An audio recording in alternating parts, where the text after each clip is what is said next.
नमस्कार शेतकरी मित्रांनो, या केळीमध्ये भोपळ्याची आंतरपीक म्हणून भोपळा लावलेला आहे. त्याला काशीफळ ही म्हणतात आणि खानदेशला याला चक्रीसुद्धा म्हणतात.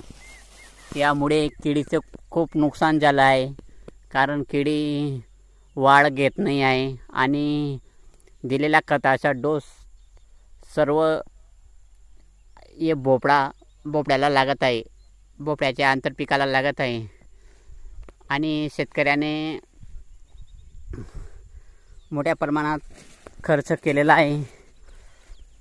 तशी केळीची वाढ काही झालेली नाही.